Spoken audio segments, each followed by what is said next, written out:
नमस्कार मित्रांनो, मी लेखिका संगीता कोळपे मराठी कथासार या चॅनल मध्ये तुम्हा सर्वांचं स्वागत करते। तर नेहमीप्रमाणे मी आज तुमच्यासाठी असंच एक नवीन व्हिडिओ घेऊन आलेली आहे। तर तो खूप छान आणि सुंदर आहे, खूप चांगली कथा आहे आणि ती तुम्हाला नक्की आवडेल मी आशा करते। तर सुरुवात करूया तुमचा जास्त वेळ न घेता आपल्या या आजच्या कथेला। तर मित्रांनो, शिव जे प्रेमाचा लोंढा आहे, प्रेमाचा लोंढा कुठे थांबवायचा आणि कुठपर्यंत आपल्याला त्याचा व्यवसाय वाढवायचा, तर ह्याच्यामध्ये आपण कुठेतरी थांबलो पाहिजे, कुठेतरी आपला हे वाढला पाहिजे। जे काय आपलं प्रेमाचं जे हे आहे, जे प्रेम म्हणतो, म्हणजे तर प्रेम जर म्हटलं तर अनेक प्रकारचं प्रेम आलं, बहीण भावांचं आलं, नवरा बायकोचं आलं, पती आई वडिलांचं आलं। तर अशा अनेक प्रकारचे जे काही प्रेम असतात ना, ते कुठेतरी आपण वेगवेगळ्या पद्धतीने त्या प्रेमाची एक वेगळीच पद्धत असते। ज्यावेळेस आपण आई वडिलांचं प्रेम असतं ते कुठेतरी खूपच छान आणि खूप दयाळू, म्हणजे माया एक आपलंसं करणारं कुठेतरी ते प्रेम असतं।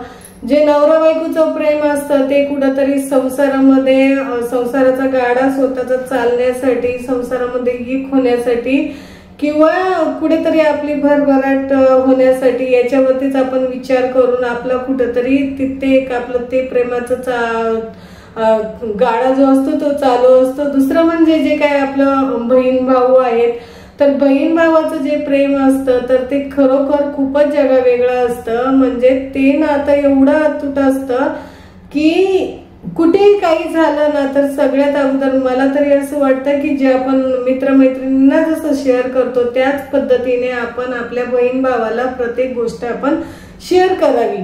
ज्यावेळेस आपण प्रत्येक गोष्ट आपण एकमेकांना शेअर करतो ना, तर मित्रांनो त्यावेळेची दुनियाच अलग असते।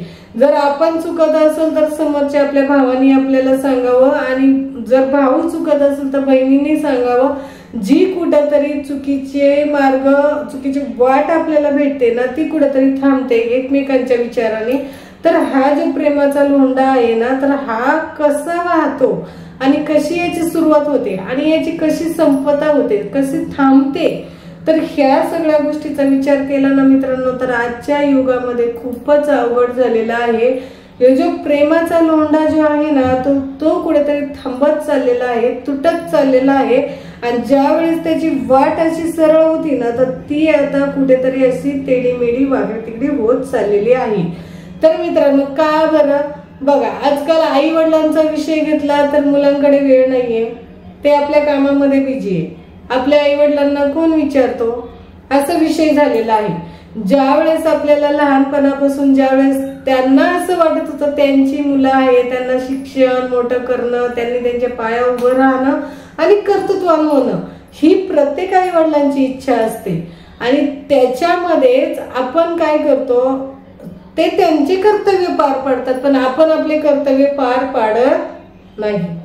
कारण आता सध्या आपल्याकडे वेळच राहिलेला नाहीये, त्याच्यामुळे तिथे कुठेतरी आपल्याला एक कुठेतरी तो जो प्रेमाचा लोंढा आहे ना, तो कुठेतरी थांबलेला आहे। दुसरी गोष्ट म्हणजे अशी की ज्यावेळेस आपण पती पत्नीचं प्रेम घेतलं, तर पती पत्नीच्या प्रेमामध्ये कसं राहिलं माहितीये का, पहिलं जसं होतं ना तसं आता जवळपास 50%च राहिलेला आहे। 50% विषय हा बदललेला आहे। आपण 5 वर्ष 10 वर्ष एकत्र राहिलं, त्याच्यानंतर कुठेतरी चला अजून आपलं बाहेर कुठेतरी अफेअर झालं आणि त्यांच्याच मागे गेलो, तर मग तो विषय कुठेतरी आपण स्वतःच्या जोडीदाराला आपण फसवतो आणि फसवल्यानंतर तो एक कुठेतरी प्रेमाची जी वाकडी वाट आहे ना, ती वाकडी जी सरळ वाट ती वाकडी होते आणि वाकडी झाल्याच्या नंतर मग कुठेतरी त्याचं तुटत तुटत तुटत जातं आणि त्याचं पार लास्ट एंडिंग म्हटलं ना, तर काही लोकांचा डायव्होर्स पर्यंत जातं, डिव्होर्स होतो आणि तो एक कुठेतरी प्रेमाचा जो लोंढा असतो ना, त्याचा तिथं एंड होतो। जवळपास 50% आज हेच चाललेलं आहे। तिसरी गोष्ट अशी आहे की जे आपले भाऊ बहीण आहेत, तर त्यांचं कसं झालंय माहितीये का, तू तुझं बघ, मी माझं बघते, मलाही तुझ्यासाठी वेळ नाही आणि तुलाही माझ्यासाठी वेळ नाही। मग माझे मित्र माझी मैत्रिणी मी पाहते, तू तुझे मित्र तुझी मैत्रिणी तू पहा। याच्यामध्ये काय झालं माहितीये का, जे काय आपलं बोलण्याचं कम्युनिकेशन व्हायला पाहिजे ते कुठेतरी होत नाहीये। ते कुठेतरी जी बोलण्याची जी स्किल आहे ना, एकमेकांसोबत बोलणं, संवाद साधणं आणि कुठेतरी आपण वेळ देणं, तर ह्या गोष्टी कुठेतरी आपल्या थांबत चाललेल्या आहेत. तो एक प्रेमाचा लोंढा कुठेतरी तो एक तुटलेला आहे. तर मित्रांनो, जर असं जर क्षणोक्षणी होत राहिलं तर सांगा बरं आपण कुठे जाऊ, कुठल्या स्तराला जाऊ. तर हे कुठेतरी आपल्या वडील पंथी जे लोक आहेत, जे आपले आई वडील, आजी आजोबा, ह्या लोकांनी जे आपले संस्कार आजपर्यंत इथपर्यंत आणून ठेवले ना, तर आपण जर ते अशा पद्धतीने जर ते संस्कार आपण चांगल्या पद्धतीने पुढे नेले तर आपण नक्कीच सक्सेस होऊ. आणि जर ते चुकीच्या मार्गाने घेऊन गेले ना, तर तिथे कुठेतरी आपण चुकणार हे मात्र नक्की.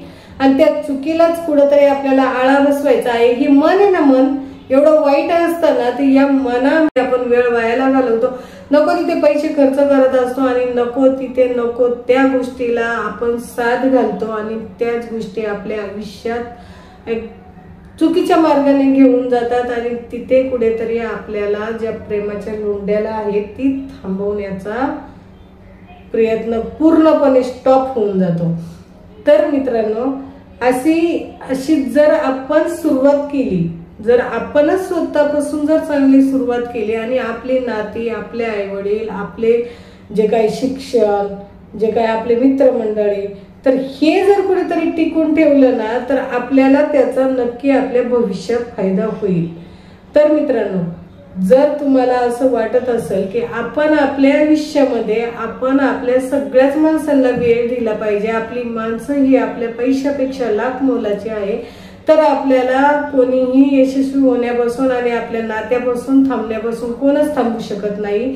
चला मित्रांनो, तुम्हाला जर आजचा माझा हा छोटासा व्हिडिओ आवडला असेल आपल्या नात्यासंबंधी, आपल्या प्रेमासंबंधी, आपल्या ज्या प्रेमाच्या लोंढ्यासंबंधी, तर नक्कीच तुम्ही चॅनलवरती नवीन असाल किंवा जुने असाल तरी हा व्हिडिओ बघितल्याबद्दल धन्यवाद. आणि जर चॅनलवरती नवीन असाल तर चॅनलला लाईक, सबस्क्राईब आणि शेअर केल्याशिवाय पुढे जाऊ नका. असंच मी तुमच्यासाठी रोज नवीन नवीन चालू घडामोडीवरती नवीन नवीन तुमच्यासाठी एक नवा विषय घेऊन येणार आहे. तर तुम्हाला नक्कीच माझ्या या व्हिडिओमधून काही ना काही नवीन शिकायला मिळणार आहे. तर मित्रांनो, आपण भेटूया पुढील व्हिडिओमध्ये. तोपर्यंत नमस्कार.